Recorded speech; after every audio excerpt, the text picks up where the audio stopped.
Hey, everybody. Welcome to another episode of the 360 Executive Suites or the 360 Entrepreneurial Stories podcast. My name is Ed Masterson. I'm honored to be the host for these episodes. It's really fun talking with you guys and bringing great guests, and I'll be introducing my guests in just a moment. But I want to big a thank you to Fred Arnold and 360 Executive Suites, not only for putting us here into our little podcast studio on the old road at 25101, which is where the brand new SCV Home Center, new home center is here in this building as well. Fred Arnold and his 4 properties here in the Santa Cruz Valley are all state-of-the-art places where you can establish a business home away from home if you're looking for that kind of thing. We'll put a graphic up at the end of the piece, and you'll see the contact information. Maybe schedule a walkthrough, a look-see with Fred and his team, Chance Stevens. Everybody at Fred's properties are great. They can walk you around, show you what's good. The thing we love about all of Fred's properties is the collaborative energy and the people in these buildings that are doing such cool things. We're going to hear about some of that today. But anyway, take a look at that. And like I said, we'll put the contact info up. My guest today is Mr. Ruben Dua of Dubb Video. Yeah. Ruben, thanks for coming on, man. It's great to have you with us. Thank you. Thank you so much for having me. You have a great voice. Thank you. Yeah, it's very comforting. ASMR. You're a professional. I'm really honored to be here. A lot of gratitude. I just wanted to give a shout out to our boy, Fred, because I am sort of a product and evangelist of the whole community work movement here in Santa Clarita that he's really a pioneer for. Yeah. I used to work in the WeWork building. We started the company in WeWork on Hollywood Boulevard, which was a great location. It was one of their early locations in LA, and it had ping pong tables and it had beer on tap, kombucha on tap for a while. This was like in the heyday of WeWork. Right. This was like 2018. Pre-pandemic, everything was just perfect. They had candy up there. You just hugged people and shook hands, and it was like the perfect community experience. There was a video that we were featured in, which I'll tell you about in a moment. But here being at 360 Suites, it's been a tremendous experience, because how do you emulate that type of experience now post-pandemic, where we want our own offices? We talk loud on the phone sometimes, and we want closed doors, and we want the privacy to be able to be productive, but at the same time to have a space, community where you feel like it's a family, and there's a kitchen, and there's coffee that's always available, and there's people like yourself and Fred and Chance and all these awesome people here. So, huge shout out to the whole team, and thank you, you guys, really, we appreciate it. And we need more of this and more people. If you're working I'll just say a blanket message. If you're working at home in your garage, if you're in your office and you're hearing the dog bark and the lawnmower and the kids screaming, and, if you're struggling with that productivity, invest in yourself. It's kind of like buying a new laptop. Go spend the $2,000 to go buy your laptop, and go spend the money that you need to get your own space, so that you can go find your zen, and you'll get a 20x return on that investment. I promise you. No, you're right, Ruben. I appreciate all the nice things you said. Thank you for including me in that. I don't do that much. I mean, really, Fred is kind of the Pied Piper of all the great things you just talked about. And it reminds me a little bit, my wife and I were just watching that movie the other night, the Internship with Vince Vaughn and Owen Wilson, where they're like guys that are kind of displaced from their jobs, and they get jobs at Google. At Google, right. It's got all the cool stuff you're talking about, right? And so, yeah, there is an energy in these places that Fred has here in the Valley. This one here on the old road, and the other ones also. I'm on the board of directors for a group called the Valley Industry Association. We have that office over in one of Fred's other properties. There's an energy in those buildings, I think, but that comes from the quality of the people that are there in the spaces. People like yourself that are here, and just everybody having this really great, open, collaborative energy about themselves, and it's great. And now with the new home center being here, great for people to come by that want to check out the area, maybe want to move up here.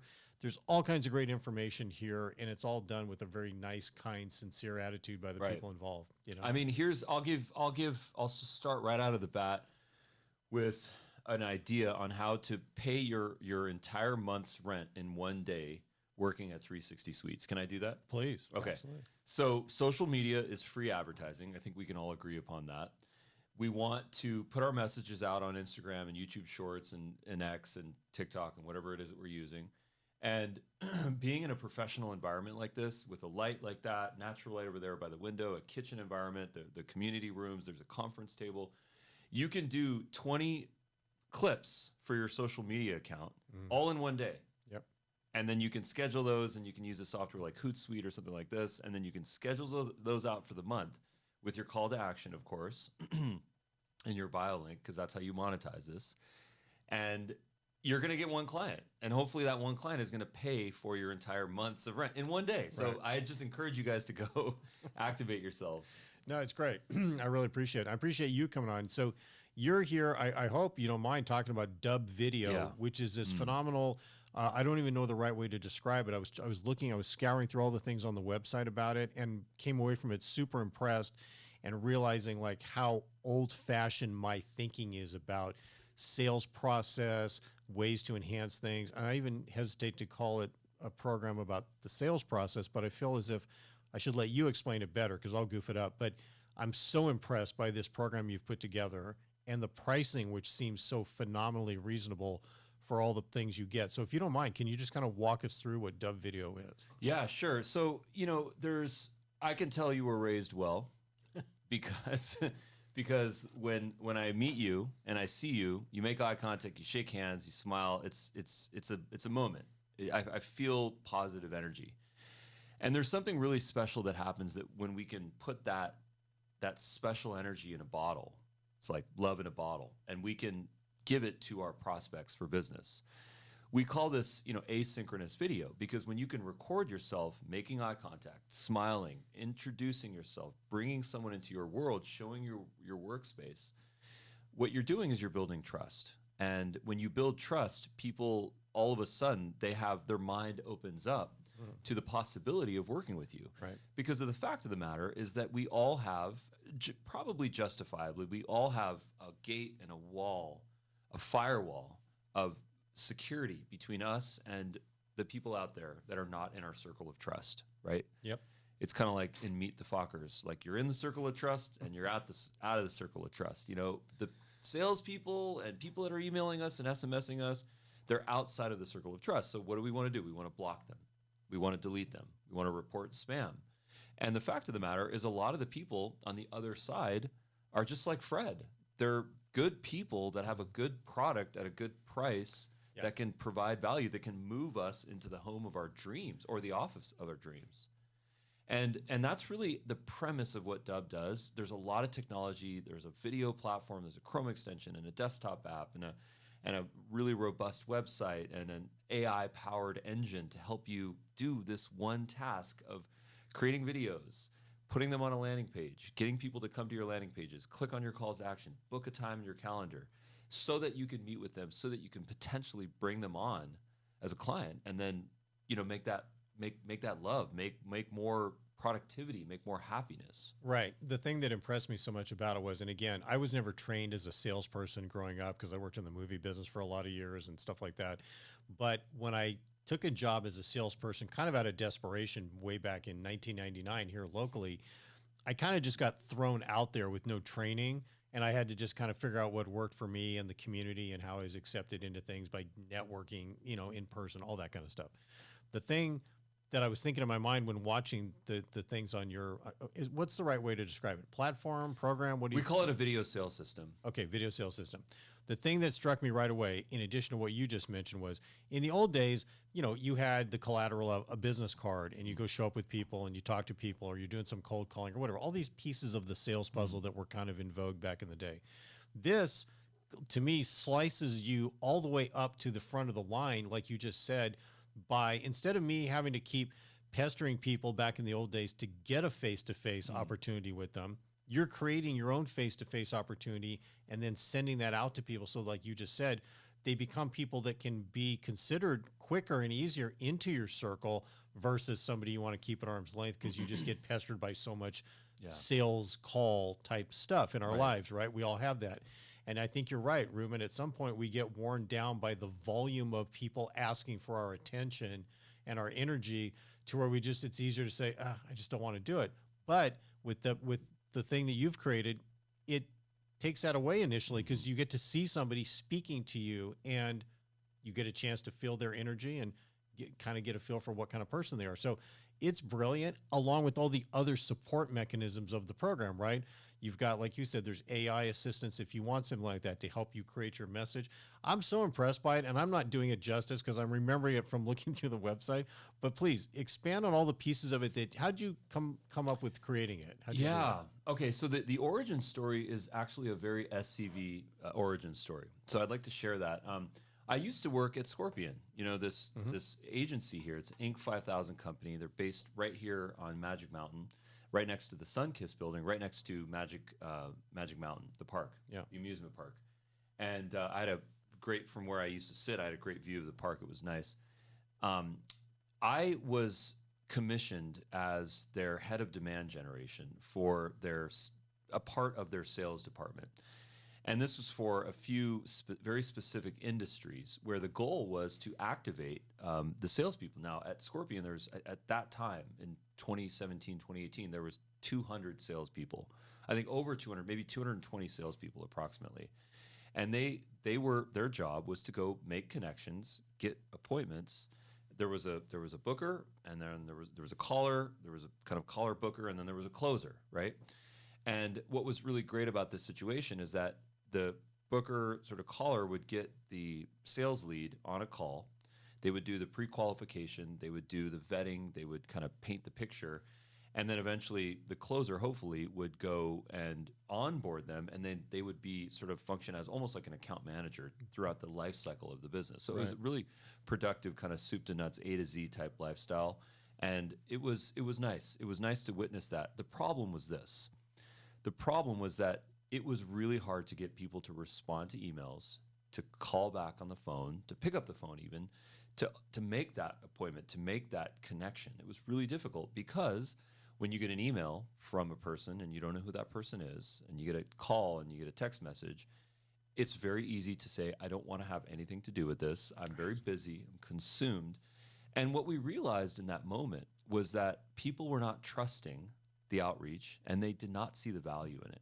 So 80% of the effort was spent on the chase. So for anyone that's in sales, you know that the chase, the follow-up, the gold is in the follow-up. We've been, as sales professionals, we've been brainstormed. We've been brainwashed, really, to believe that the gold is in the follow-up, which is like smile and dial, keep banging the phones, right? Keep sending those emails. And the problem is this. The problem is if you keep banging those phones, sending those emails, sending the SMSs, not only are you going to get blocked, but you're going to get reported to spam, and you're going to lose your brand, your goodwill, and eventually you're going to burn out. And this is why the sales industry, generally speaking, has such a high amount of turnover, because there's such a high level of expectation for people to perform in sales. And when they can't perform in sales because 80% of their time is spent on the chase, they burn out and they go change jobs. And they say, I don't even want to deal with corporate America right now. I just want to work in the gig economy, or I want to go sell a course or go to Puerto Rico or something. It changes people, right? And what we found is that, you know, the 5 to 10% of people that do understand this idea that you have to provide value, you have to be visual in your communication, you have to allow people to see yourself, to see your world, to see your office, to see your slides, to see your screen, just all those great things that you want to sell to someone in that Zoom call or in person. You need to front load those up into the prospecting process so that you convert chasing to attracting. And that is the massive shift from outbound to inbound. Now you send someone an email using Dubb, sending a video link with an animated GIF thumbnail in the body of the email, and they see something and they're like, let me click on that. That's an interesting person. That was a nice smile. Who is this person? I like that logo. Then they go to the landing page, they watch a video. It's got tons of value, tons of trust factor.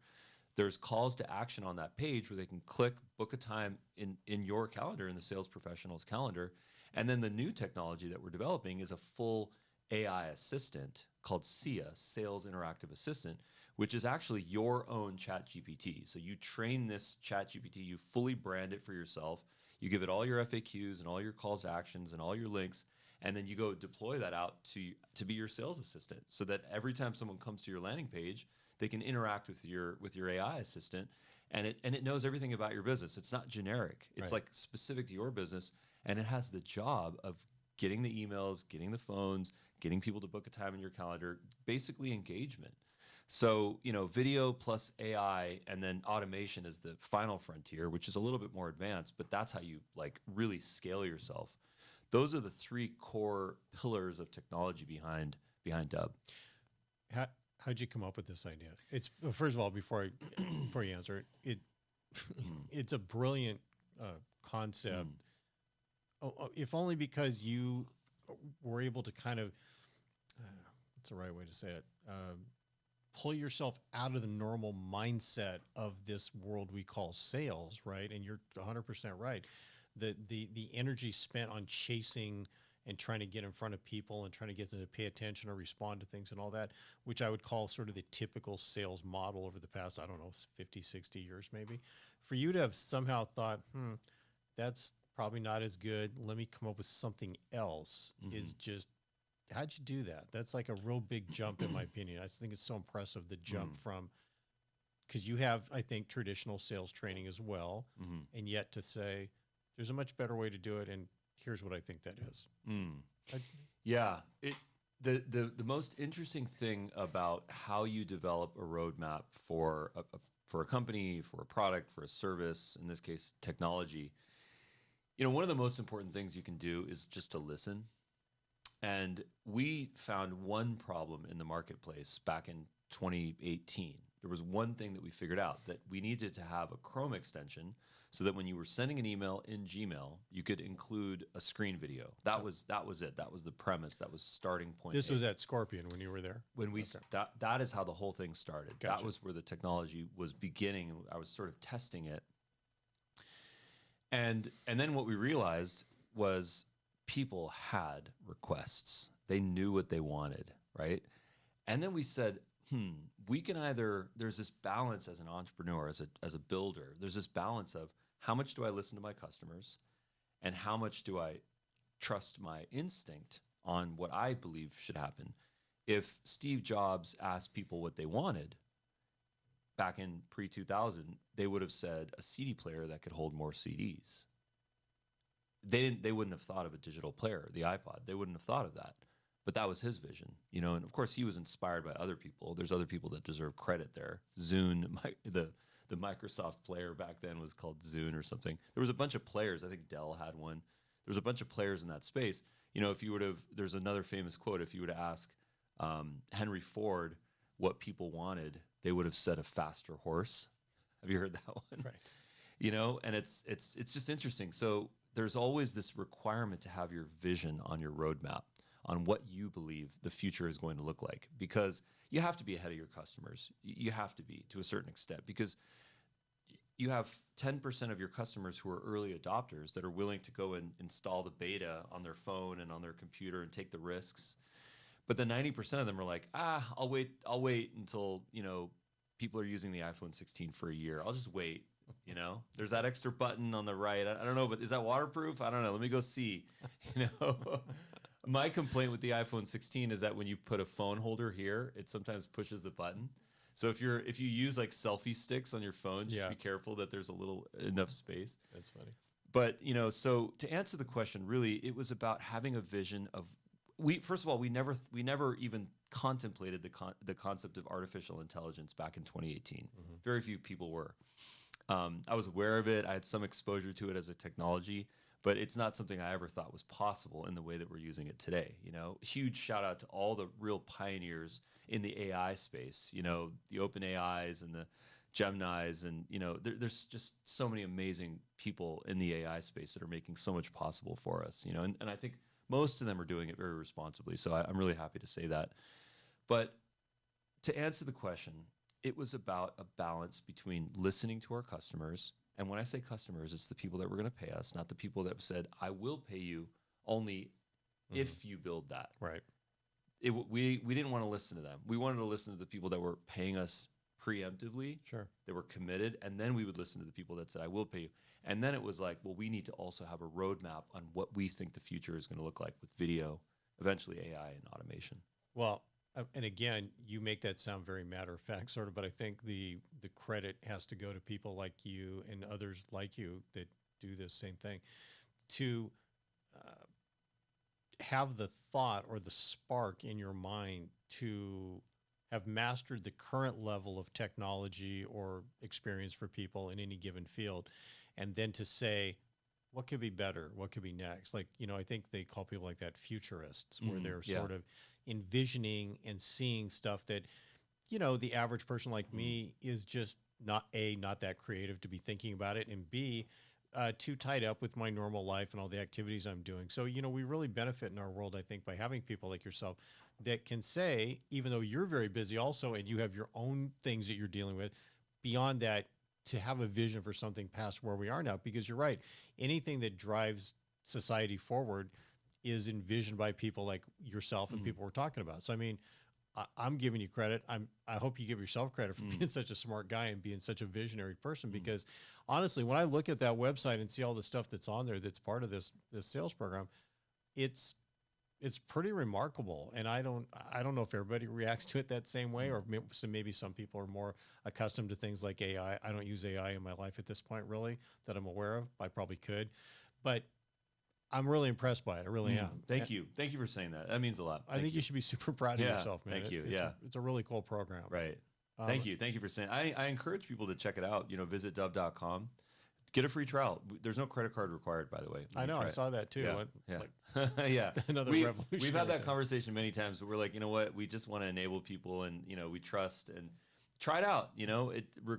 Go in and just record a video with the Dubb Chrome extension, or just through the website or their mobile app, and put it in one of your emails, put it in one of your SMSs, send it via LinkedIn, and just watch what happens. Watch what happens when the other person sees you, either or your screen. Watch how they react. It's completely different. Do you find, just anecdotally, is there different levels of generational resistance to these kind of things that you've created like this? Can you sort of predict by generation who's going to be more open to it, or embracing of it, or understanding the power of it? Or do you think it kind of cuts across generations? Like almost anybody that looks at it could say, oh, wow, that could be a huge benefit to what we're doing. Yeah. Okay. So this is such a great question, because there's the obvious things that people might say, the stereotypes that people might say, that older people, boomers, they are less inclined to use technology and embrace technology. The VCR at home still is blinking 12. Okay. And then young people adopt technology because they were born with phones in their hands, right? And I would argue, based on the data that I see, it's that there's actually all the rules are broken. Because if you look at, for example, someone like Fred, who's is Fred a baby boomer? I don't know.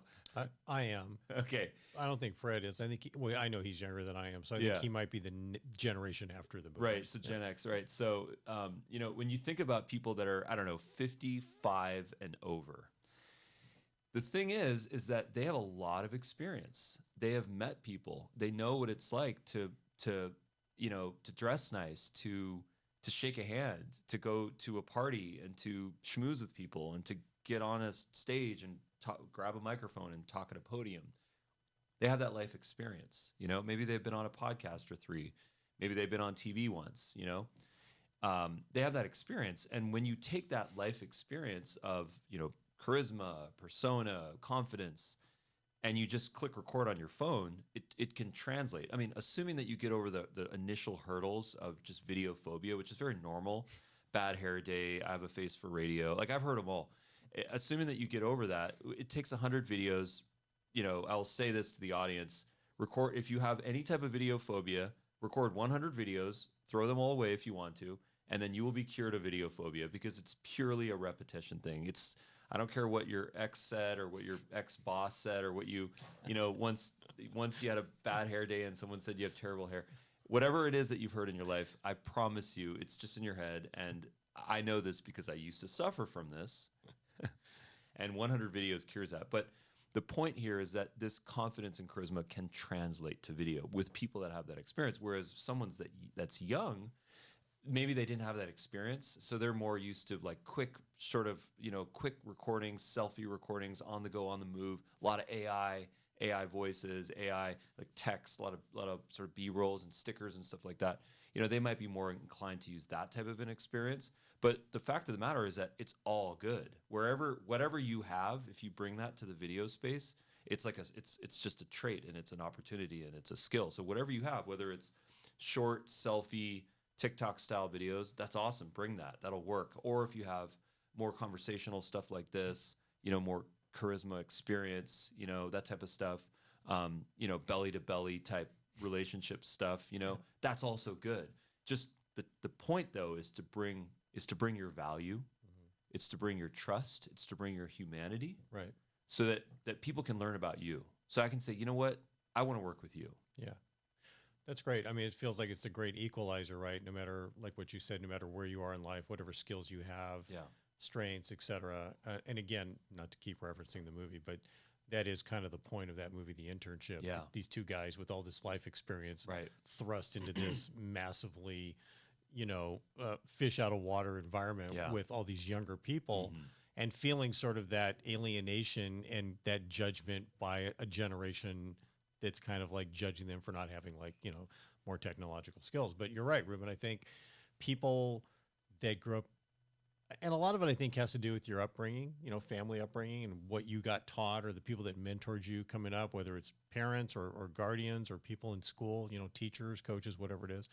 But I think you're right. I think the best combination is if you can have all of it, right? If you're somebody that has great adaptation to technology and you've got all that life experience and the charisma and the confidence you're talking about, that probably reads really well too. I love what you said about the 100 videos getting over video phobia, because I'm like that. I literally almost refuse to have my photo taken because I just don't like to be reminded how old I am now. I keep thinking I'm like 20, right?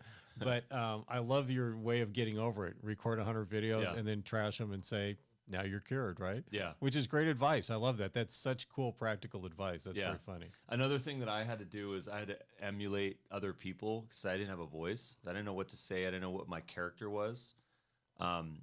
Character, that's another thing I'll talk about in a moment, but I didn't know what to say. I didn't know how to project. I didn't know what my energy was. And then I started to copy other people and emulate, and then even talk about some of the stuff that I would learn from them and sort of regurgitate it just directly into my phone. And then all of a sudden, I was like, this is not authentic. This doesn't feel right. But through the brute force, it's kind of like for anyone that's a musician, if you are learning a cover, you first play it exactly the way that Paul McCartney sang it. Like, okay, yesterday, I'm just going to sing it exactly how he sang it. Right. And then all of a sudden, you're like, oh, maybe I don't need the piano. Maybe I could use a guitar. Maybe I could turn the reverb up. Maybe I add some distortion. Maybe I do more of a falsetto voice. And you start to add all these elements, and then before you know it, after those 100 repetitions, the way that you sing yesterday is completely different from the way that Paul did it or anyone on YouTube did it, and now it's your own. Yeah, and that's a beautiful thing, but it takes the repetitions. It does. It's so funny you say that. I get to MC events here in Santa Clarita over the past 20 years, and over time, like when I grew up, I used to love the Academy Awards. That was my favorite show to watch when it come around every year, and I love the way the presenters on that show would be so cool and classy in the way they would present stuff. And so as a kid growing up, whenever I would do any public speaking, I would try to be like, Gregory Peck presenting an Academy Award, right? But you're right. At some point, you start out mimicking it maybe and trying to stealing a little bit from other people's style. But over time, you do develop your own style that people can tell is your own style, right? It eventually reads you. Yeah. And even if you've pulled from various other sources as an influence, you're right. The music analogy is perfect. That's exactly right. I love your analogy of, public speaking. People would rather swim with sharks than speak publicly. It's the truth. It's nuts. If public speaking, and I know this because I was terrified. Like I remember the first time I got invited to be a keynote speaker at an event it was a marketing event and at the convention center. And I was like, oh my God, I am absolutely terrified. I'm overwhelmed right now. I don't even know how to deal with this. And I remember, just rehearsing, and I was like, okay, let me just pretend like I'm Gary Vee. What would Gary Vee do in this moment? Because he was all over the internet back then. And then all of a sudden I was like, you know what? I finally am now getting to my point of authenticity. And all of a sudden, all the imposter syndrome, all the ick factor, all the self-doubt, it started to just dissipate into the ether. And all of a sudden, I was at my core. And what I realized was that it's actually our ego that makes us afraid of public speaking because we want to make sure that we look good and we sound good and we're wearing the right suit. What are skinny pants in now, or are bell bottoms in, or is it like the boot cut? Am I on the cusp, or am I off by 3 years? That's funny. Is my suit too shiny? And all of a sudden, I think what happens is we start to realize that it's really not about us. It's about them. It's about the people in the audience, and it's the people on this podcast that are watching this podcast, and they are business owners, and they are entrepreneurs, and they are people working at their home that's looking for a place like 360 Suites, or they're in a home that doesn't have the yard that they want or the school that they want, and they want to get into the home that they want to. And all of a sudden, when you start to connect to those people, you start to, it's like death before death. You kill your ego and you say, it doesn't really matter what I look like. People aren't looking at me. They're not looking at my pants and my hair and my clothes. They're listening to the words that are coming out of my mouth and your mouth. And then they're saying, how do I affect my life? How do I improve my life? How do I make my family more comfortable? How do I gain happiness? How can I help other people? And that's the enabler. Yeah, no. And I think, everything you're talking about is so great. It's great to hear somebody talking about this kind of stuff in the context of business, right? Which the program is designed to help people with business and sales and things like that. But I think you're right. When it comes to being in front of any audience, whether it's one person at a time or 500 people in a ballroom, I think part of it is also back to your thing. I think about like repetition and sort of doing something enough. I think over time you can feel that the audience, for the most part, is pulling for you. They're not wanting you to not do great, I think. No matter who the speaker is, the presenter is. I think when you walk out in front of an audience, and if you have the confidence over the repetition and the time, then and there's fear there, I think, sometimes, because I was telling my wife this the other day. Sometimes when I'm emceeing events, not to make this about me, but I'll think of a joke in the moment that presents itself based on something. And I think the difference between people that'll say it out loud and take the risk is if you are too afraid that joke won't land, you won't do it. Right. If you have the confidence that it's funny because it's funny to you, say it, because it's probably funny to the 500 people in the room. Right. And almost every single time it is. Right. And if not, you can make a joke about it not landing well, right? So, but again, that comes with just time and repetition and not being afraid of. I think you're right. I think our egos make us like, I don't want to look stupid. I don't want to look dumb. But I think once you can sand down the ego a little bit, you probably become a better presenter and more authentic, and let your real self shine through with people. Yeah. Okay. So I have a question for you about that. So how do you, one of the things that I've worked on my whole life is inner voice. Because I'm a recovering introvert. I used to be an introvert. I used to be a pure technologist working on building technology all day, 14 hours a day in a room with little interaction with people, and then music and friends and just family, but really small. And then I realized I should probably get out of my comfort zone. And I started to realize that my eyes were degrading and I was getting carpal tunnel, and I can't just keep like being on a keyboard. So I was forced to get out. So one of the things that I've worked on in my life is the idea of the inner voice. Like you come up with something, and then do you say that thing? It could be a joke, it could be a comment, it could be a question. Do you say it? Do you not say it? As an MC, you're under a lot of scrutiny. And I've never MC'd an event, so I don't have any experience with this.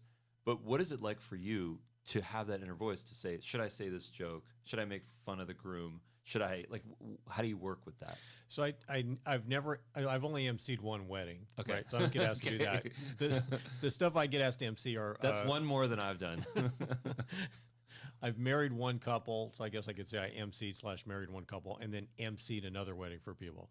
But most of the stuff I get asked to do over the last 20 years are corporate events or nonprofit organizations, things like that. And I feel like I'm kind of lucky at this point, because usually, like in a ballroom of 300 people, I could probably legitimately say I know 225 of them personally, which sounds weird for me to say that out loud because it seems like a lot of people in a ballroom. But I think the inner voice is guided by, again, I'm convinced now that people are pulling for you to do well, especially if they know you and they have some emotional connection to you.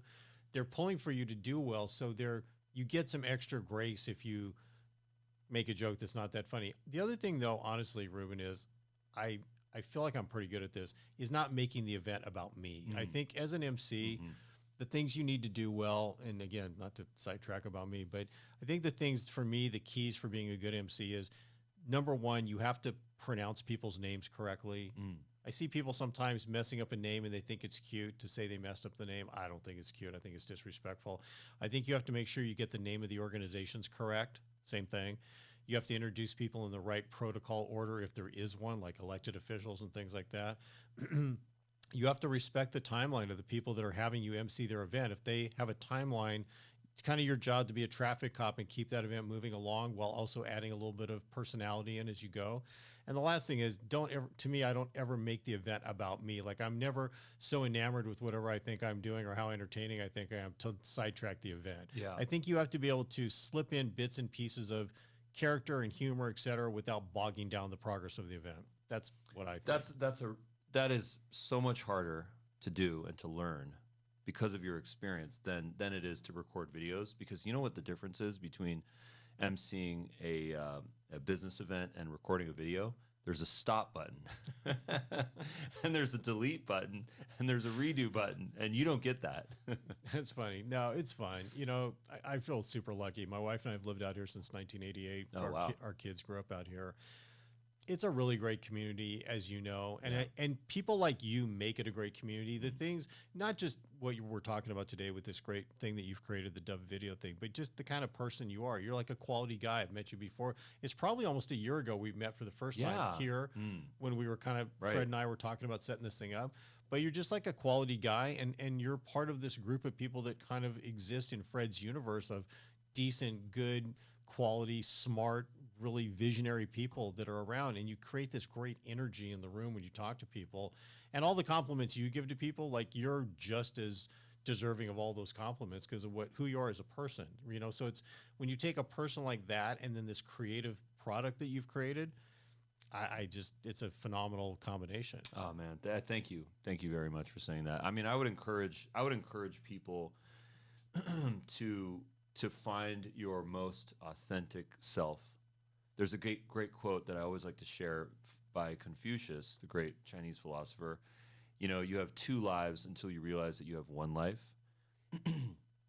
And what that means is that we're all dreamers. You know, we're 9 to 5 and our 5 to 9, and you know, there's always something, and there's this integration that sometimes people can find in their life where they actually don't need to live these two lives, and it's actually just one life, and they get paid and they're having fun, and it's that balance, you know. And it's really hard to do because it takes risk, and things are so expensive now, and the mortgage, oh my God, look at the rate, you know. And I get that, and there's the responsibilities of doing that, and you know, of course there's a lot of failure. Like, for every entrepreneur that you listen to, like myself, you know, if you peel back the onion, there's going to be a lot of failure stories, a lot of really difficult, challenging times with maxed out credit cards and, you know, cars without gas in them. You're stuck on the road. You're just like, what do I do?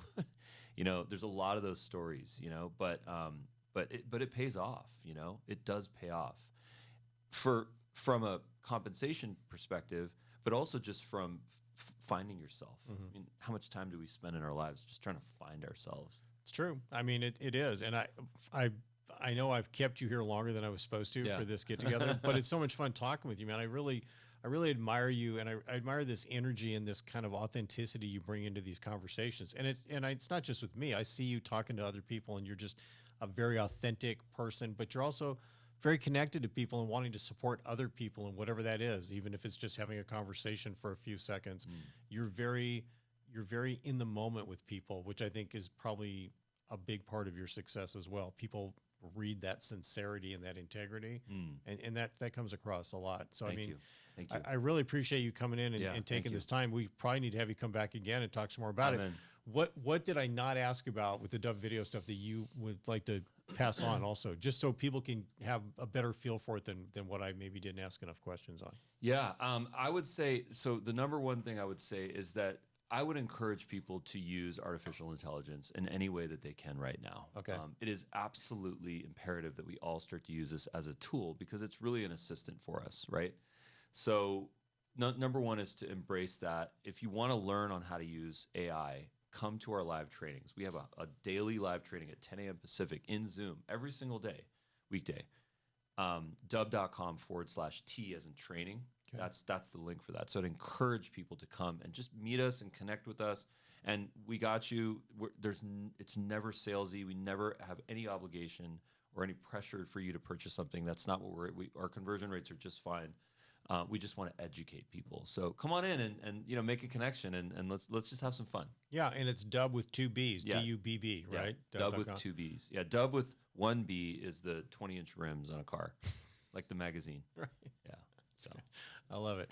Ruben, thank you very much. I really appreciate it. Yeah. And thanks for the kind things you said about Fred also. Oh, yeah. Everybody that comes on here says that, and it's not because we're asking them to. That's Yeah. just a straight up, sincere relationship that people have with Fred and all the great stuff he brings to Yeah, us. he's So good. He's good people's. he's a good guy. You'll come back another time, maybe? Yeah, I'm in. Let's do it. Hey, That's awesome. my office is right down the hall. So Well, there you so go. I'll skip See? the jump. That's Yeah, cool. let's do it. And thanks all of you. Like if you like the thing, just hit the like button on there. Also, if you're watching us on YouTube, you can subscribe to the channel. Thank you all for tuning in. We'll look forward to catching you on the next episode of 360 Executive Suites podcast or Entrepreneurial Stories by 360 Executive Suites. I'm still playing with the name. I need to pick one, pare it down, and just stick with one, right? That's probably a good idea. Or just, you guys recommend one. Leave one in the comments. What do you There you go.